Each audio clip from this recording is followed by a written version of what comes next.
para ouvir o que o Senhor tem no teu coração para nossas vidas. Nos ajuda, nos ensina a te amar, nos ensina a ouvir a tua palavra e guardar no coração para não pecar contra ti. Muito obrigado por essa oportunidade de estarmos juntos, seja daqui, onde quer que estejamos, mas juntos, ligados no mesmo Espírito. Muito obrigado. Vamos fazer uma leitura que se encontra no Apocalipse 1:8 e João 1 João 4:16, que diz: Eu sou o Alfa e o Ômega, o princípio e o fim, diz o Senhor, que é, e que era, e que há de vir, o Todo-Poderoso. E nós conhecemos e cremos no amor que Deus nos tem. Deus é amor. Quem está em amor está em Deus, e Deus nele.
nosso, o Senhor nosso, é grande e poderoso, e a sua sabedoria não pode ser medida. O Senhor Deus levanta os humildes.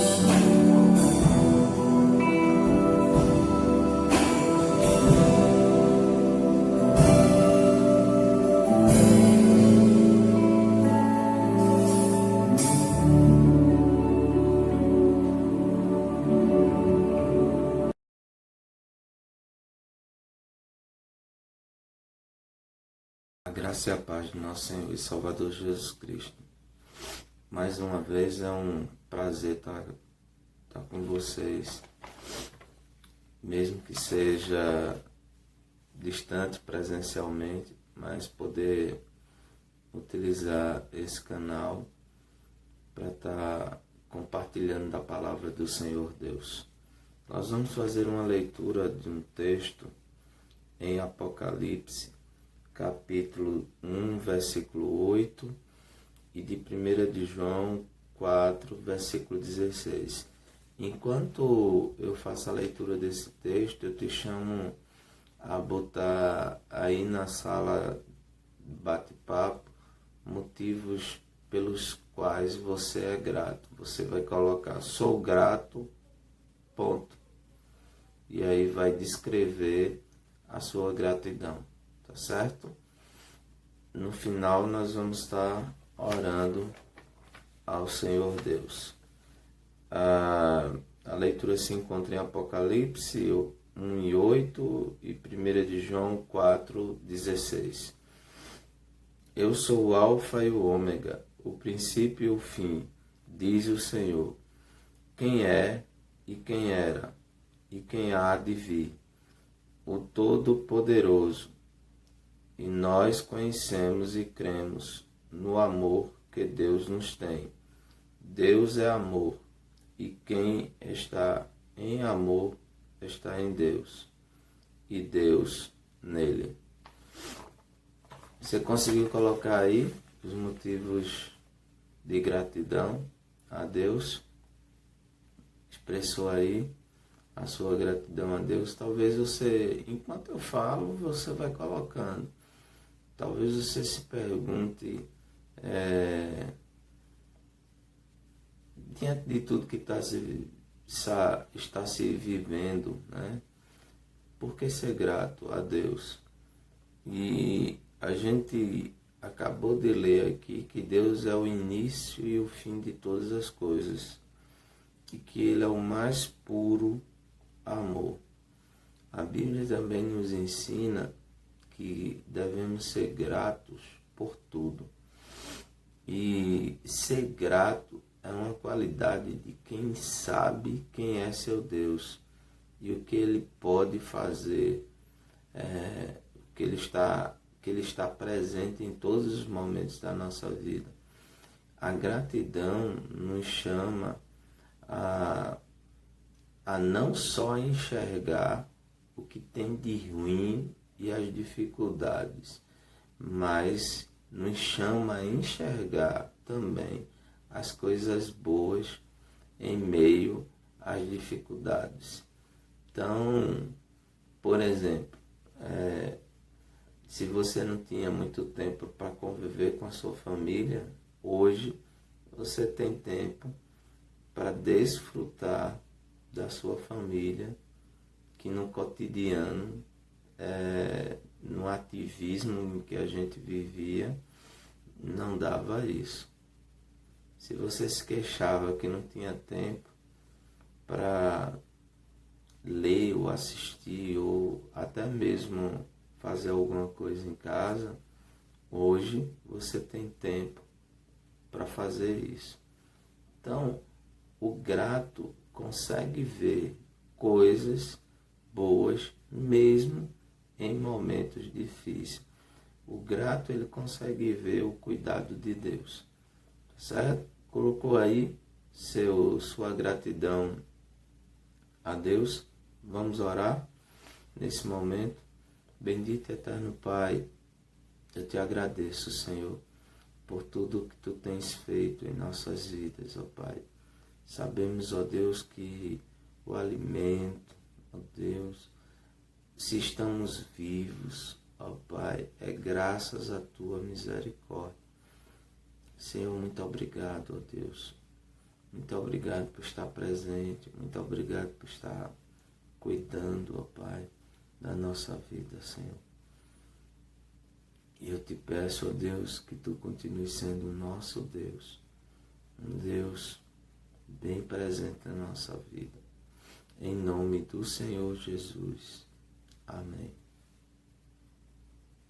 Nós vamos ouvir agora o grupo cantando e na sequência a gente vem.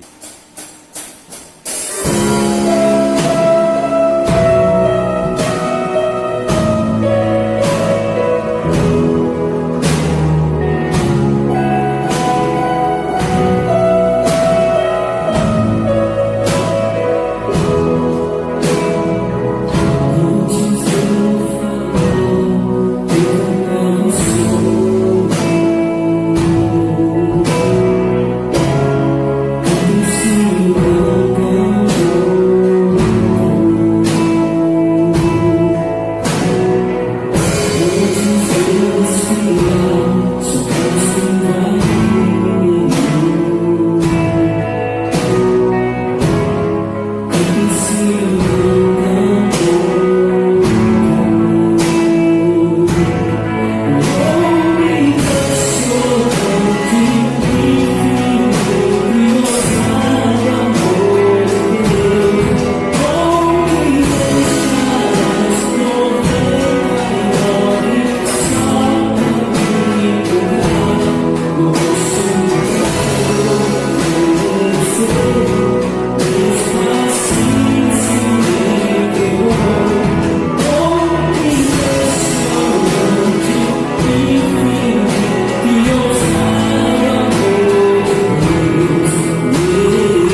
Bem, estamos de volta. Estamos de volta e agora é o nosso momento de intercessão, onde você pode expressar o seu pedido de oração. E aí você vai botar ore por, pode ser o motivo lá, tá certo? Família, seja qual for, você começa a expressar agora na sala de bate-papo do canal do YouTube o seu pedido de oração. Nós vamos fazer uma leitura que se encontra em Romanos 8, versículo 38 e 39.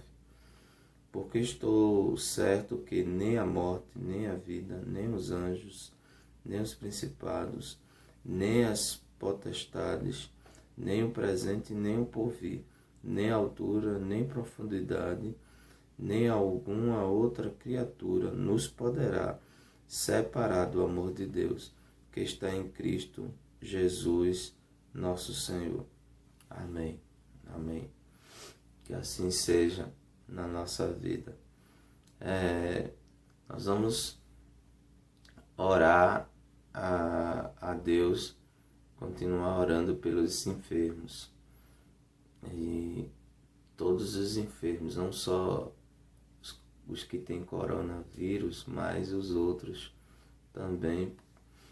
Tem muita gente com dificuldade na área de saúde, já tinha, agora aumentou, porque nem sequer consegue um atendimento básico. Então pedir a Deus que tenha misericórdia dos enfermos. Nós vamos continuar orando pelas famílias enlutadas. Muita gente tem perdido a vida e muita família tem perdido seus entes queridos. Também não devemos orar, ou não devemos esquecer de orar pelos pedidos do sexto de oração, tá certo? Coloque nessa sua oração aí a liderança da IBC. Nós estamos passando uns momentos que demanda novas medidas por conta de tudo que temos vivido.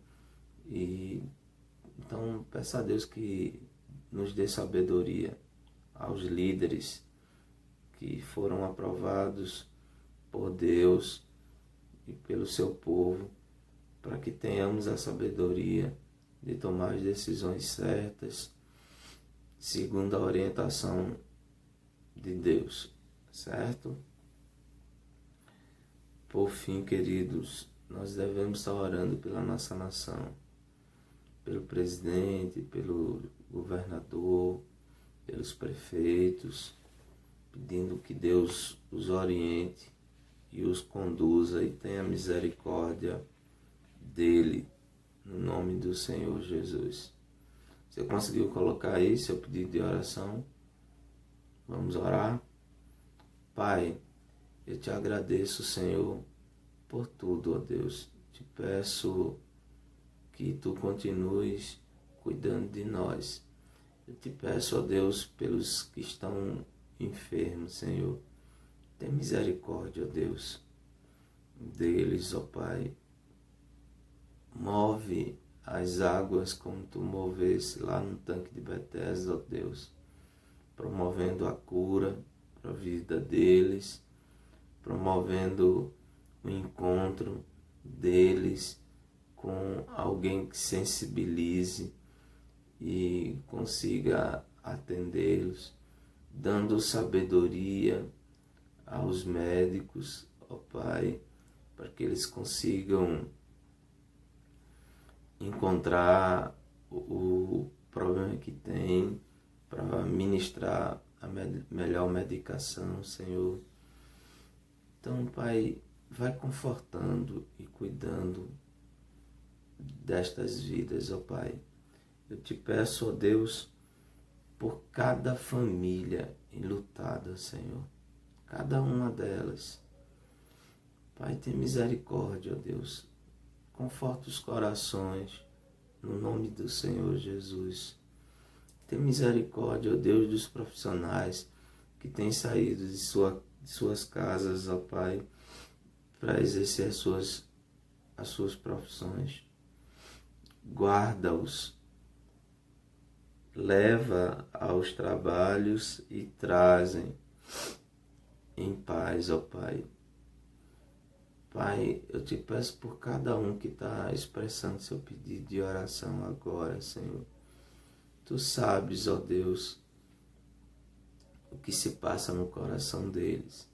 Então conforta-os, enche do teu poder e da tua graça, cura-os, aqueles que precisam da tua cura, liberta aqueles que precisam da tua libertação, Senhor.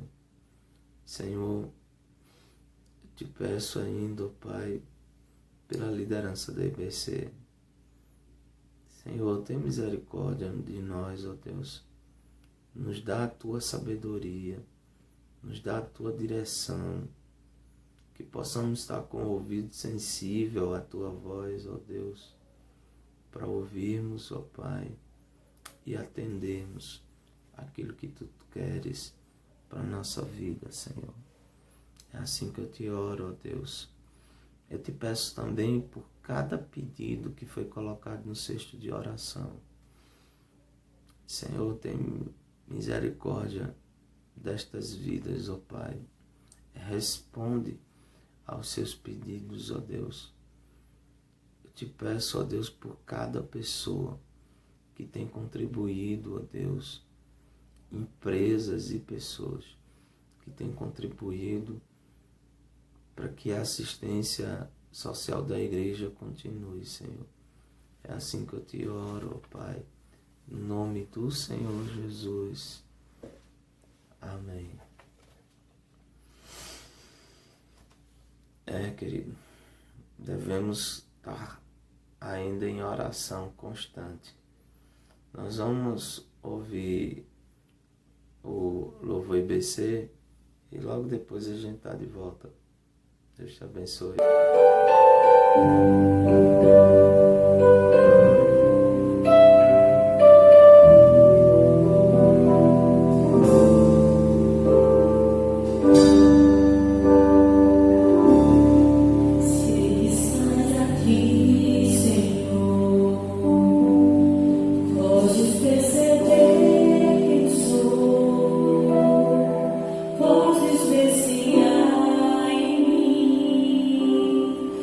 Verdadeiro ador.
Vamos lá, agora sim a gente vai para o estudo do livro de Lucas, capítulo 19. Estamos na reta final aí da conclusão do livro de Lucas. Lucas, capítulo 19, do versículo 11 ao verso 27. Lucas, capítulo 19, do versículo 11 ao versículo 27. Vamos lá? Vamos ver o que a palavra do Senhor Deus tem para nossas vidas. Versículo 11. Estando eles a ouvi-lo, Jesus passou a contar-lhe uma parábola, porque estava perto de Jerusalém e o povo pensava que o reino de Deus ia se manifestar de imediato. Ele disse: um homem de nobre nascimento foi a uma terra distante para ser coroado rei e depois voltar. Então chamou 10 dos seus servos e deu 10 minas. Disse ele: faça esse dinheiro render até a minha volta. Mas os seus súditos odiavam e por isso enviaram uma delegação para lhe dizer: não queremos que este homem seja nosso rei. Contudo, ele foi feito rei e voltou. Então mandou chamar os servos a quem dera o dinheiro, a fim de saber quanto tinha lucrado. O primeiro veio e disse: Senhor, a tua mina rendeu outras 10. Muito bom, meu bom servo, respondeu o seu senhor. Por ter sido confiável no pouco, governe sobre 10 cidades. O segundo veio e disse: Senhor, a tua mina rendeu 5 vezes mais. O Senhor respondeu: também você encarregue-se de 5 cidades. Então veio o outro servo e disse: Senhor, aqui está a tua mina. Eu a conservei, guardando-a num pedaço de pano. Tive medo, porque és um homem severo, tira o que não puseste e colhe o que não semeaste. O seu Senhor respondeu: eu julgarei pelas suas próprias palavras. Servo mau, você sabia que sou homem severo, que tiro o que não pus e colho o que não semeei. Então, por que não confiou meu dinheiro ao banco? Assim, quando eu voltasse, eu receberia com juro. E disse aos que estavam ali: tome dele a sua mina, dei a que tem 10. Senhor, disseram: ele já tem 10. Ele respondeu: eu digo que a quem tem mais será dado, mas a quem não tem, até o que tiver lhe será tirado.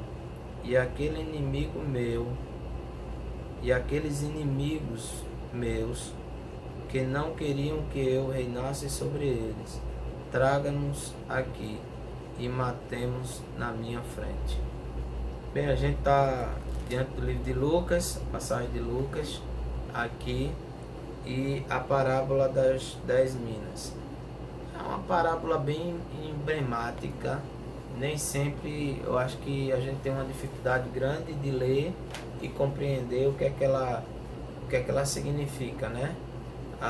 Vamos tentar entender o pano de fundo, que vai nos ajudar muito a compreender essa parábola. Primeira coisa é que Jesus sai do encontro de Zaqueu, o publicano, sai da casa de Zaqueu e vai para Jerusalém. E quando está a chegar em Jerusalém, ele vai ser recebido como um rei. Ele vai ter uma entrada e vai ser ovacionado, aclamado como um rei. E aí o que se tem é o burburinho de que Jesus é o rei e que vai implantar o seu reino naquela hora, naquele dia, naquele país, certo? E aí o Império Romano vai ser dissipado, porque agora o rei dos judeus chegou. A mentalidade de reino que o povo judeu tinha estava muito aquém daquilo que Jesus estava pregando, daquilo que era de fato a proposta do reino de Jesus. E aí ele conta essa parábola, e aí ela fica muito emblemática para a gente hoje quando lê, porque não consegue entender, porque a parábola conta a história de um homem que nasceu nobre, na nobreza, e que foi chamado para ser coroado, para reinar. Mas era um homem muito tirano, era um homem duro, um homem que a maioria das pessoas tinham medo e não queria que ele reinasse, de tal forma que mandou uma delegação para ir até a cidade onde ele seria coroado, para intervir, pedindo que ele não fosse coroado. Se de fato não ocorre, ele é coroado e retorna. Só que antes de fazer essa viagem, ele chama os seus servos e distribui 10, eu vou fazer a aplicação para os dias de hoje, vamos botar, deu 10 mil reais a cada um deles, dos seus servos, e disse, olha, trabalhe com esse dinheiro e faça multiplicar, quando eu chegar vocês me prestam o relatório. Quando ele volta, não conta a história de todos, mas conta a história de 3. Ele chama o primeiro, e o primeiro chega e diz, olha, o senhor me deu 10, eu multipliquei para mais 10. Hoje eu estou com 20. Ele diz, servo bom, te colocarei à frente de 10 cidades. Ele chama o segundo diz, o senhor me deu 10, eu multipliquei por 5. Hoje eu tenho 15. Ele diz, servo bom, te colocarei à frente de 5 cidades. O terceiro, ele chama e o servo diz, olha, eu sei que tu és um homem injusto, duro, colhe onde não plantou. E aí, com medo do que poderia ocorrer comigo, eu guardei o seu dinheiro da melhor forma possível. O senhor me deu 10, está aqui os 10 que o senhor me deu.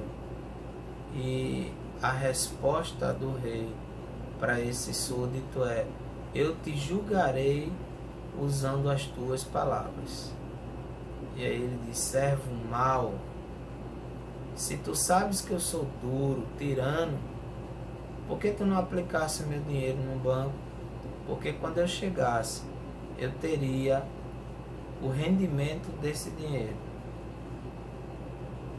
E aí ele toma esses 10 e dá para aquele servo que tinha 20, né? Que tinha pegado os 10 dele multiplicado por mais 10, e agora ele passaria a ter 30. E os outros questionam dizendo, Senhor, ele já tem 10. E a resposta dele é, a quem muito é dado, muito é cobrado. E a gente fica meio que confuso quando olha para essa parábola e para entender o que é que tem a ver com o reino de Deus, né? Versículo 26 ele vai dizer, eu lhe digo que a quem tem, mais será dado, mas a quem não tem, até o que tiver será tirado. É a justiça que ele aplica àquele servo mau, e quando ele é questionado, ele responde dessa forma. Aí a gente lê e fica confuso, o que é que isso tem a ver com a indagação sobre o reino, se ele estava chegando, se ele seria ou não. É sobre isso que eu quero pensar um pouco com você. Joséfo, um historiador, ele encontra aí século IV antes de Cristo uma história parecida com essa da parábola. Um jovem senhor chamado Arquelau, ele era de família nobre e ele foi chamado para ser coroado, para reinar sobre algumas cidades. mas ele era exatamente como a parábola, tirano, duro demais. E aí um grupo de uma delegação foi chegar à frente dele, pedir que não coroasse como rei, para que ele pudesse reinar sobre eles, por conta dessa dureza e da tirania dele. Ele é coroado rei e volta para reinar. Joséfo aponta que a parábola faz uma ponte para essa história que de fato aconteceu. Não sei se é ou não, mas historicamente isso aconteceu. Aí eu quero pensar, porque Jesus está apontando nessa parábola sobre o reino, e eu quero entender contigo o que é que ele está apontando aqui sobre o reino. Se a pergunta era o reino, e como eu falei antes, a visão judaica daquele povo, daquela época, era que o reino seria instalado aqui e agora, e teria como pilares de fundamento a mesma estrutura de todos os reinos. Era isso que o povo pensava. O povo pensava em um Messias que viria com uma força bélica, com arma, com espada, que mataria, que tomaria o território na força, na fúria, e que automaticamente regeria esse território a partir das leis tipicamente humanas. Era isso que o povo compreendia, era isso que o povo imaginava desse Messias tão prometido no Antigo Testamento, que agora chega para nós revelado como no Novo Testamento.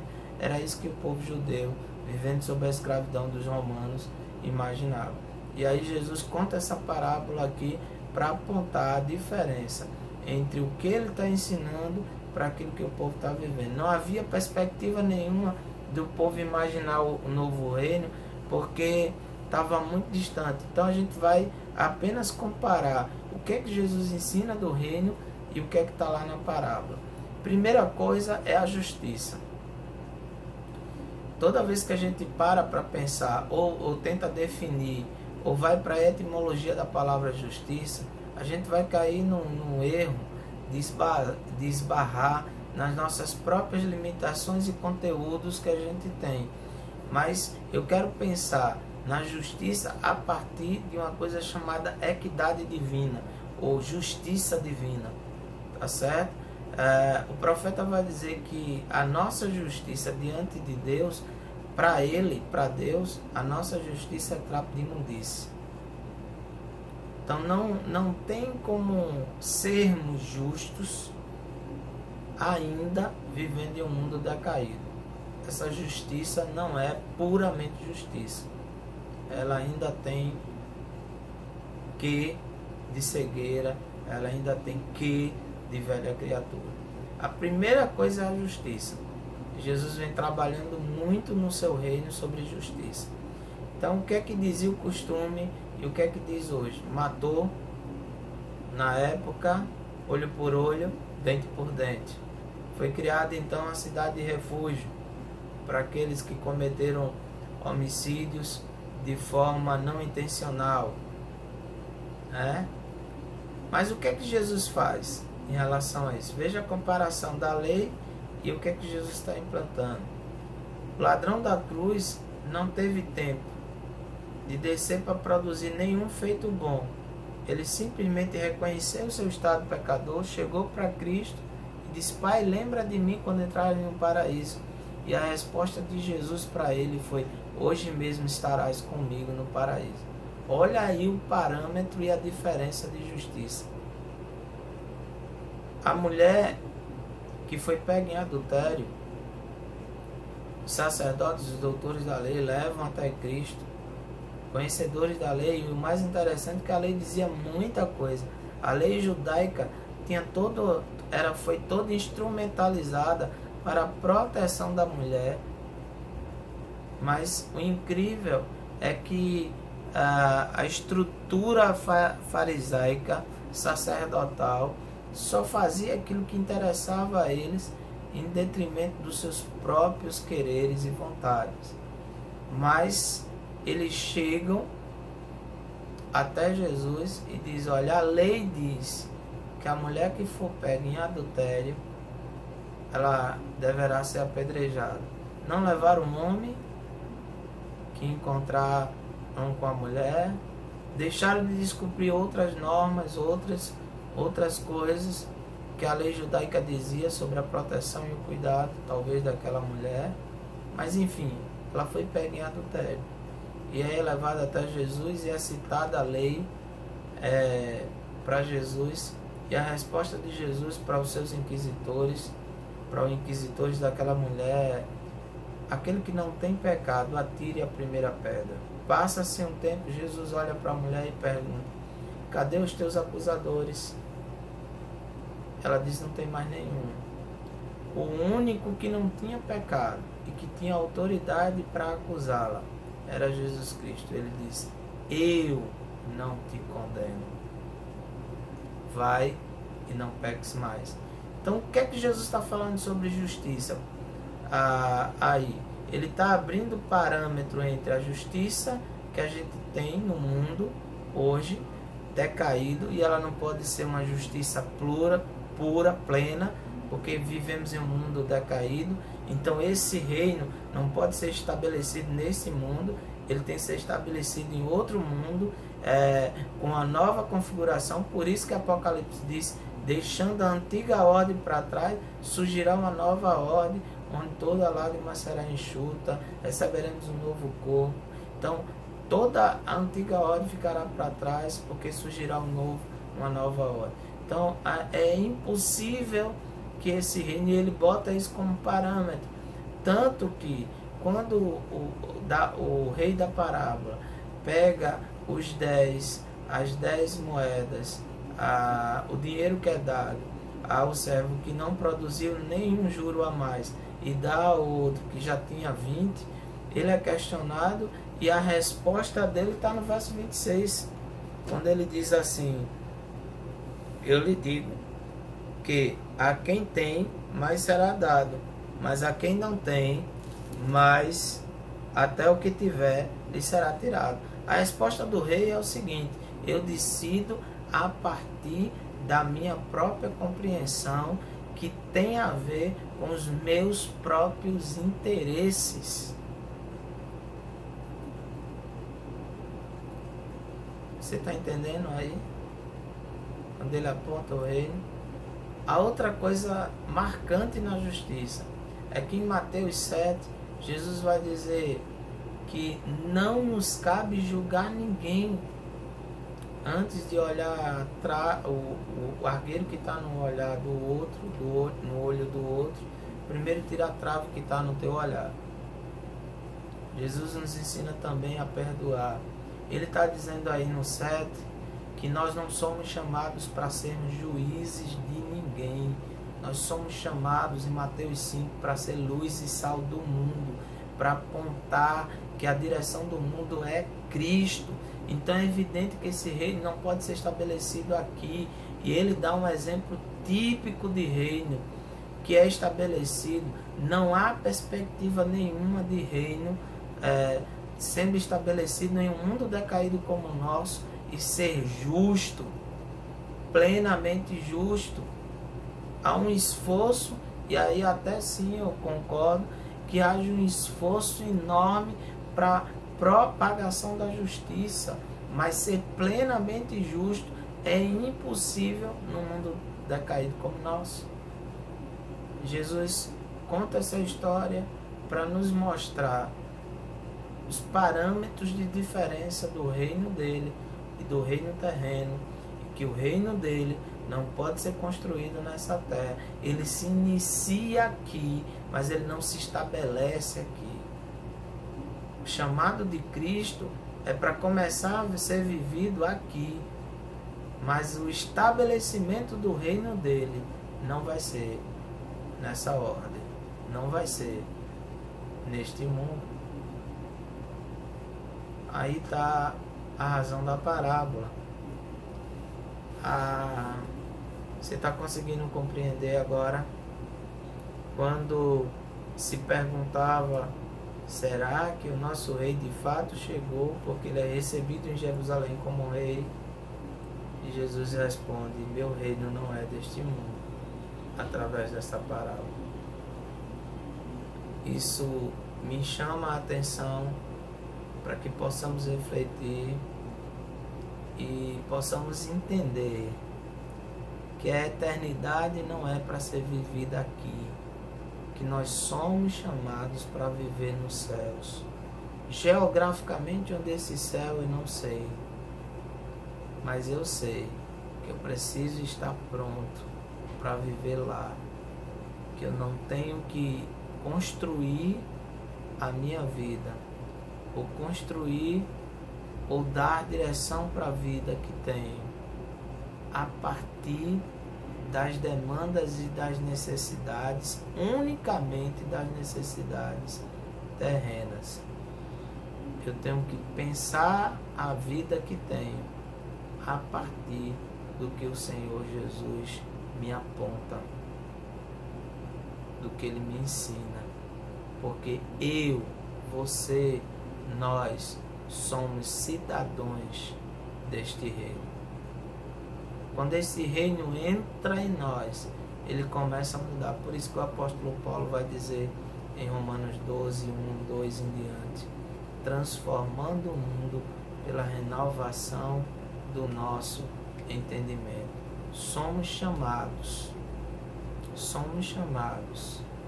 não para construir um reino terreno, somos chamados para viver no reino celestial.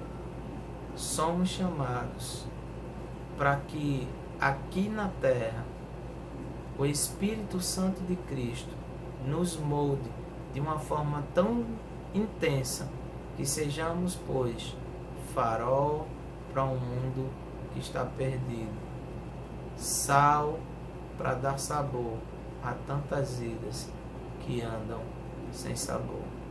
Que Deus nos abençoe. A gente vai passar para os avisos e depois a gente volta aqui para a oração final. Deus nos abençoe no nome do Senhor Jesus. Bem, a gente está chegando no final do nosso culto de quarta-feira. Passar alguns avisos aqui. Graças a Deus eu tive o prazer de conversar por telefone com a irmã Carminha. Ela, graças a Deus, está bem. Eu vou tentar entrar em contato com ela de novo e gravar o áudio dela para ver se a gente coloca no ar. Testemunho muito forte, mas graças a Deus ela está bem, está em casa, está lá na quarentena dela em casa. Louvado seja Deus pelo milagre que Deus fez na vida da irmã Carminha, tá certo? Então, a nossa oração em relação a Carminha é de gratidão, mas como a gente falou ainda há pouco, devemos estar orando por todos os outros que estão enfermos, tá? Queridos, veja só, a gente está com o templo fechado para os cultos presenciais. E a gente está numa luta muito grande para conseguir manter o canal e fazer com que os cultos cheguem nas casas de todos os outros membros da igreja, tá certo? Então, assim, o que é que a gente vai pedir para você? Ajude um irmão próximo a você que não está conseguindo conectar. O canal do YouTube tem em qualquer TV, tá certo? E as TVs mais antigas, que usam um equipamentozinho chamado TV Box, ou usa Netflix, você tem um aplicativo lá que tem também o YouTube. E aí você pode escrever o seu vizinho lá no YouTube, que ele vai receber e vai mostrar a ele como ele consegue se conectar para que a gente consiga atingir o máximo possível de membros e congregados da igreja.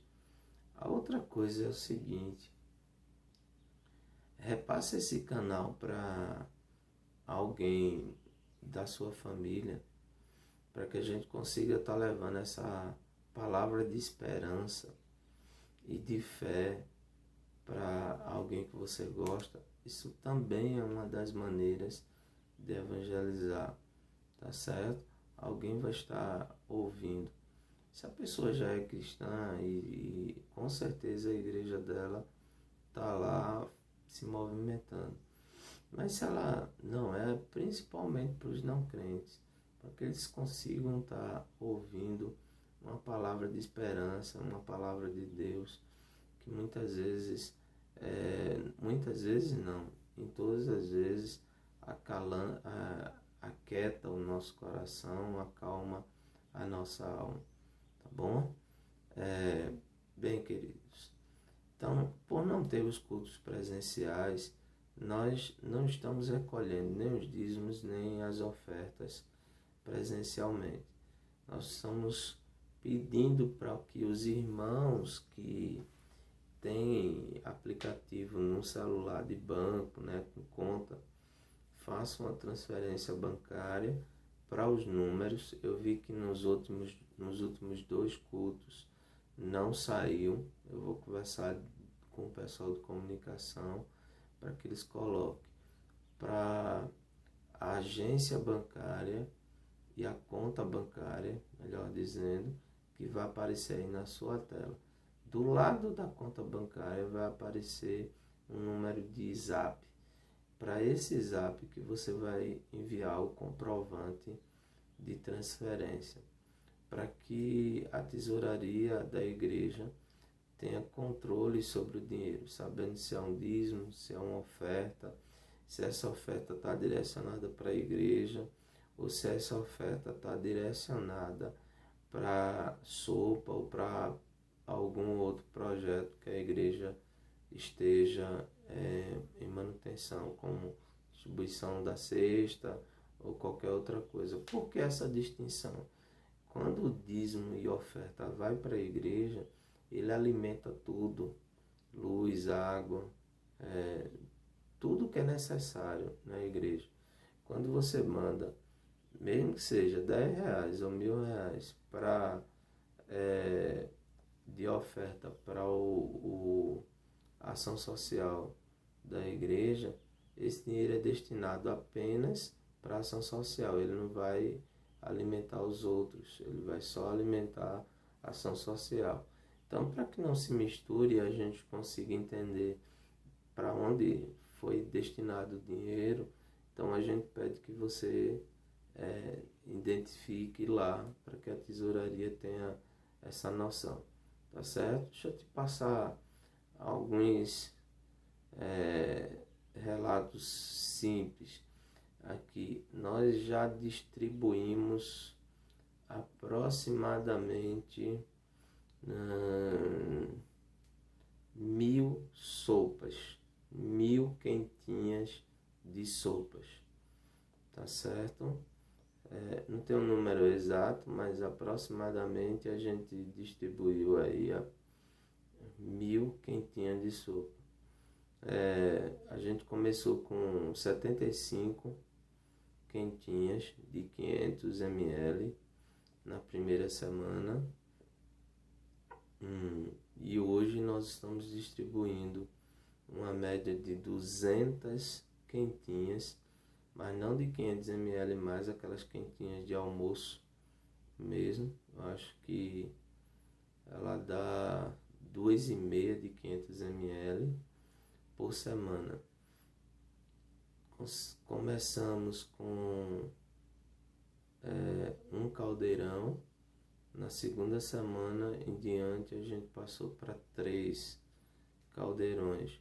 E essa semana agora nós vamos aumentar para 4 caldeirões. A última vez que a gente fez, na quinta-feira passada, pela primeira vez acabou a sopa e ainda tinha muita gente na fila, em torno de umas 20 a 30 pessoas que queriam a sopa. Então a sopa tem se expandido, tem alimentado muita gente, muita família, tem muita gente que pega para a família toda, né? E graças a Deus a gente está conseguindo fazer com que as pessoas mais carentes cheguem até lá, tá? Então a gente não está divulgando em nenhuma mídia, porque aconteceria que o número seria muito maior do que a capacidade da igreja. Então é melhor, nesse processo mais lento, né? A gente sabe que demora um pouco mais, mas a gente vai ter a noção exata de como a gente vai tendo que aumentar. Então a gente está aí com mais de 1000 marmitex de sopa entregue durante esse processo todo. Tem sido ricamente abençoador para a minha vida, para a vida dos que estavam lá na entrega da sopa. Eu não vou falar por ninguém, mas toda vez que termina, a gente faz um encontro, avalia, vê o que é que precisa mudar, conversa com o pessoal da cozinha que fez mesmo, o que é que precisa de mais item e por aí afora, faz uma avaliação geral e sempre algum dá o seu testemunho daquilo que vivenciou naquele dia.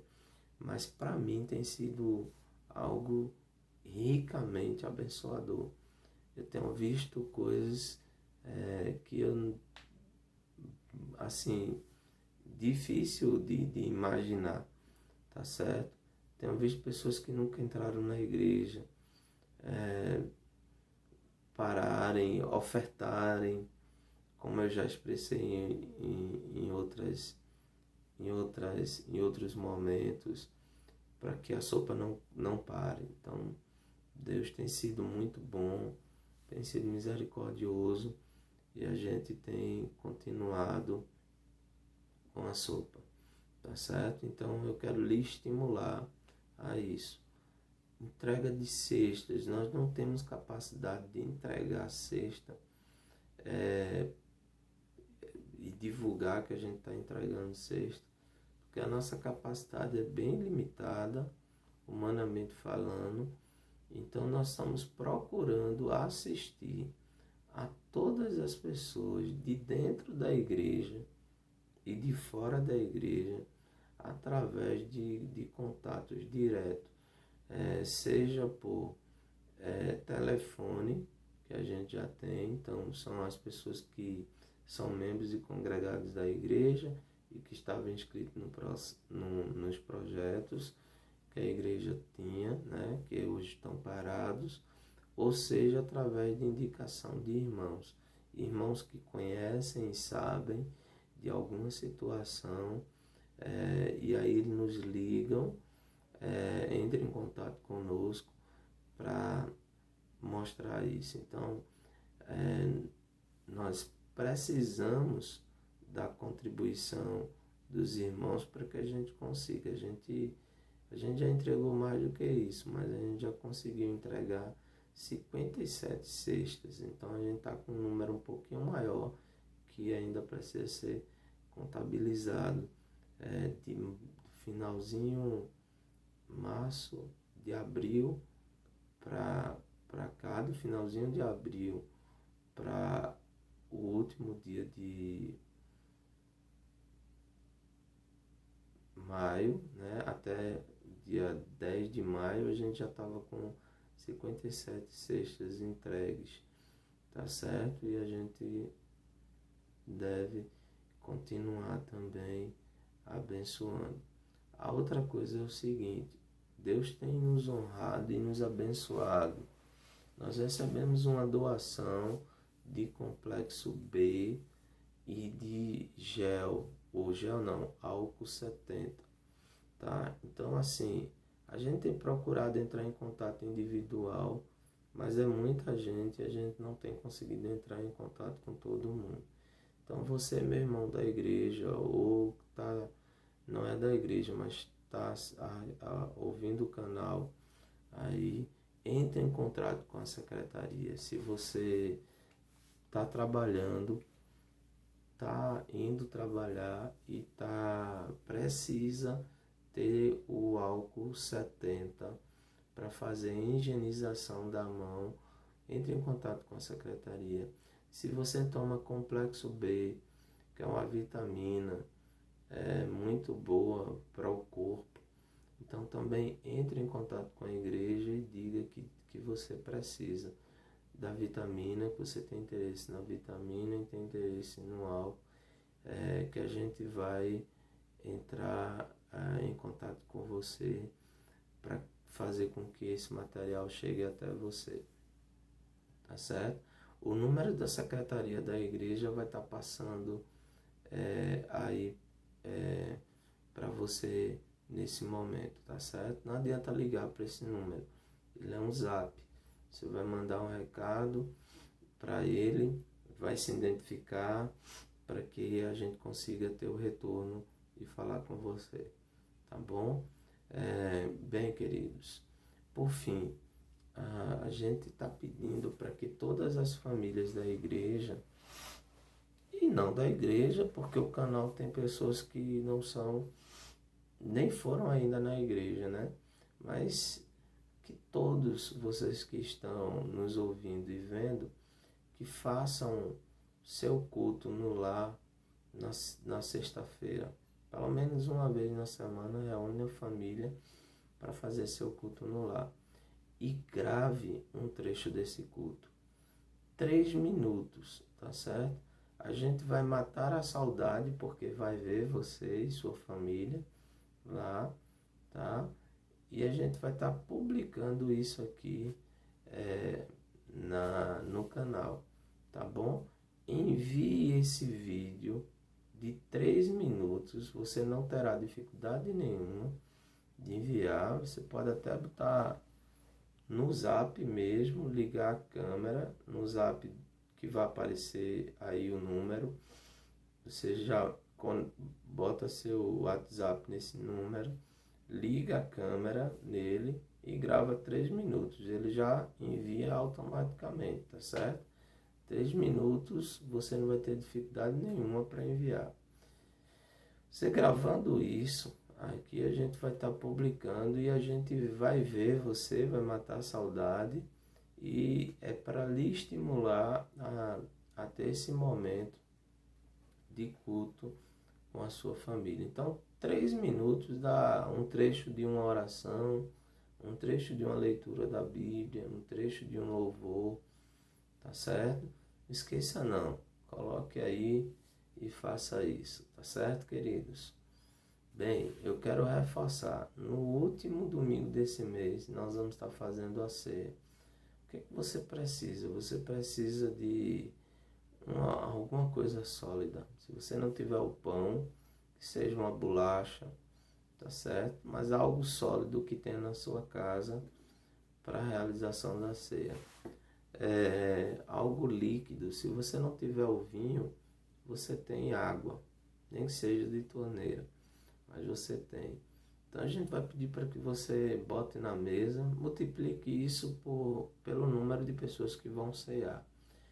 Coloque na mesa da sua casa, bata uma foto com você e os que vão cear com você e envie para o zap, o mesmo zap do vídeo, vai repetir aqui, tá certo? Para que a gente esteja depois, em outro momento, publicando também. A ceia vai ser no último domingo do mês de maio, tá bom?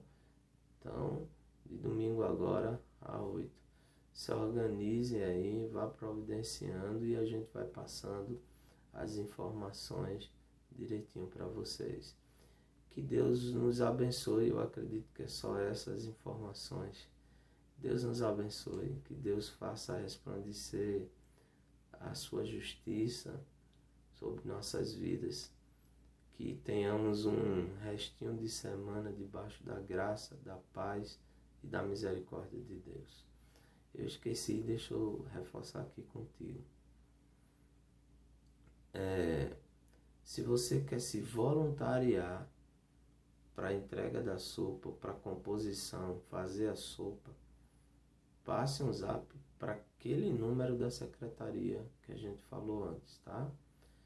E se você não é inscrito no canal, se inscreva, vá nos ajudar. Se você puder divulgar o canal para pessoas se inscreverem, também vai nos ajudar.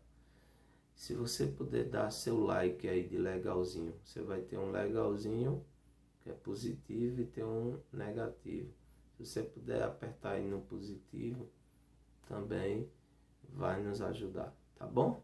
Vamos orar agora. Pai, eu te agradeço por tudo, ó Deus, que tu tens feito em nossas vidas. Eu te peço que tu nos conceda uma semana de paz, de vitória, no nome do Senhor Jesus. Que a tua graça, que o teu amor e que a tua misericórdia continue derramada sobre nossas vidas. É assim que eu te oro, em nome de Jesus. Amém.